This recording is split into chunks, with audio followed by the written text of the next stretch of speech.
오늘 한 편만 보시면 경정 청구와 관련된 거는 그냥 끝. 리스펙트 병원 컨설팅의 이승열입니다. 나이스텍스 천종호 세무사입니다. 다시 뵙게 됐습니다. 초대해주셔서 초대 응해주셔서 감사합니다. 오늘은 유행처럼 번지는 경정 청구에 대해서 이야기를 좀 나눠보는 시간을 가졌으면 좋겠는데요. 한번 읽어봤거든요. 내가 공부하던 내용들이 다 있다. 오늘 한 편만 보시면 경정 청구와 관련된 거는 그냥 끝. 경정 청구란 무엇이고 주의사항 같은 거 있는지. 이런 전화 한두 번은 받아보셨을 거예요. 많이 낸 세금 돌려받게 해주겠다. 100% 환급을 해주겠다. 낸 세금의 몇 퍼센트 돌려받게 해주겠다. 이렇게 자극적으로 영업을 하는 컨설팅 업체에서 연락을 받고 나면 원장님 입장에서 다소 당혹스러우실 거예요. 그동안 내가 세금을 엄청 많이 낸 거야? 뭐 속은 거 아니야? 그렇죠. 그 우리 세무사는 일 안 한 거야? 그렇죠. 이런 마음이 들죠. 그럼 바로 급한 마음에 담당 세무사한테 전화를 합니다. 세무 대리인도 당혹스럽기도 합니다. 어디서 무슨 말씀을 드셨길래 갑자기 이런 예, 그래서 행동을 하시지 우리 원장님이 뭐 이런 생각을 그래서 들 좀 수도 있고. 이런 연락을 받았을 때 슬기롭게 좀 대처하는지 이런 것들을 좀 말씀드리고 싶어요. 경정청구라는 게 법에 있는 거예요. 국세기본법 제45조 2항의 경정청구의 법 조항을 보면은 과세표준 신고서를 법정 신고 기한까지 제출한 자로서 법정 신고 기한이 지난 후 5년 이내에 관할 세무서장에게 청구할 수 있다. 신고한 세금 내용이 차고나 세법 내용이 반영되지 않아서 과대납한 세금을 도주로 받을 수 있는 제도입니다. 업체들이 100% 환급해 주겠다. 그런 말이 들으면 독할 수밖에 없는데 어떻게 하는 게 베스트인 거예요? 기장세무사는 원장님 개원하시면서 또는 수임을 하면서 원장님 편에서 일을 해둔 사람이거든요. 그렇죠, 그렇죠. 네, 그렇기 때문에 의심과 불신을 조금 지우시고 현재 세무대리인과 이야기를 해보시는 게 좋겠다. 보통 업체들이 어떤 원장님은 2천만 원 절세 받으시고 어떤 원장님은 5천만 원 이상 절세 받으셨기 때문에 원장님도 한번 자료 저희한테 줘보셔가지고 저희가 쭉 검토해드리면 안 되겠습니까? 이거 뭐 돈 들어가는 것도 아닌데. 그렇죠. 그럴 때는 어떻게 하면 좋아요?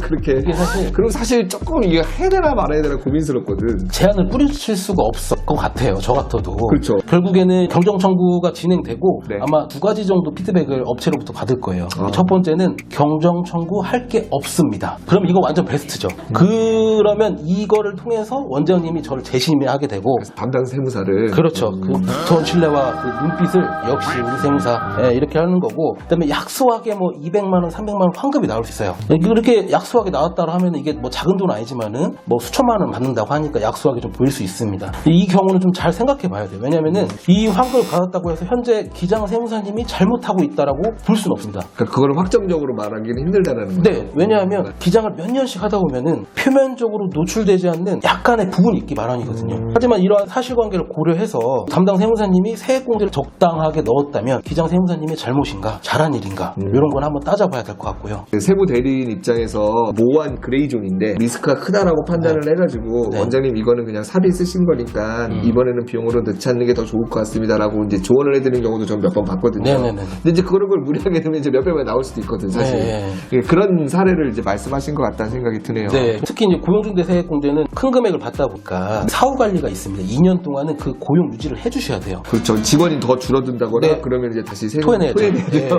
근데 이제 2년 이내에 고용 감소된 걸 감안해서 적당하게 또 세액공제를 넣을 수도 있는 거거든요. 조정해서. 네, 이것도 어떻게 볼 것인가 한번 또 그치. 생각해 볼 문제고, 경정청구 같은 경우는 신고 납부한 세금을 돌려받는 그런 제도이기 때문에 그 당시만 보고 판단하면 되겠냐 하는 거죠. 담당 세무사가 고용인원의 추세, 원장님의 사업 운영 그렇지. 방침, 성장할 건지 예. 뭐 유지할 건지. 이런 것들을 좀 보고 넣기 때문에 이런 부분이 발생한다고 하면은 따져봐야 될 부분이 있는 것 같습니다. 그 말씀하신 것처럼 정말로 내가 은퇴 계획이 있어가지고 지금 회사를 줄일 판국인데 잠깐 늘어나가지고 받았겠지만 만약에 그걸 토해내게 된다라고 하면 내년에는 세금 부담 때문에 사업에 그렇죠. 영향이 있다라고 하면 지혜로운 방법이 아닐 수도 있다라는 거죠. 저 같은 경우도 경정청구 할 게 없는 케이스도 사실 겪어봤고 200만 원, 300만 원 환급 나온 케이스도 있는데 대표님이나 원장님들이 저한테 전화해서 나도 한번 진단을 받아보고 싶다. 그래서 제가 원장님은 잘 들어갔다. 문제없이 빠짐없이 들어갔다. 그래도 해보시겠다는 거예요. 사실 기분이 좀 상했죠. 그치. 네, 사실 마음이 상했죠. 나를 못 믿고. 네, 그렇습니다. 그리고 한 달 뒤에 전화가 왔어요. 원장님께서 그쪽에서 경정청구 할 게 없습니다. 말씀하시는 거예요. 그래서 그때 참 마음이 좀 통쾌하더라고요. 네. 이렇게 표현이 그러겠죠. 어제 헛고생하셨어요.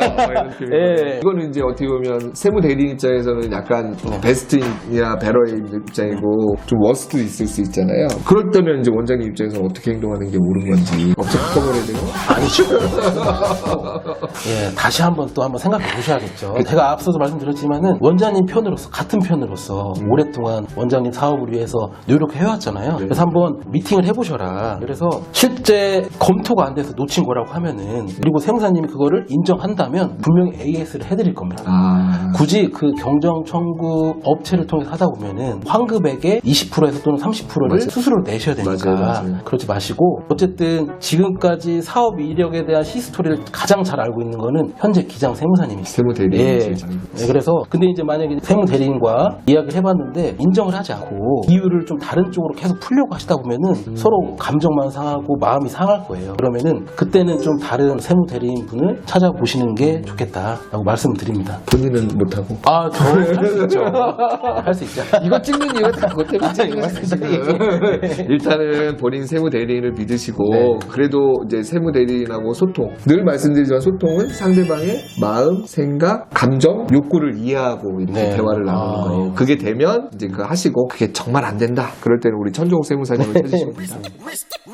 Respect.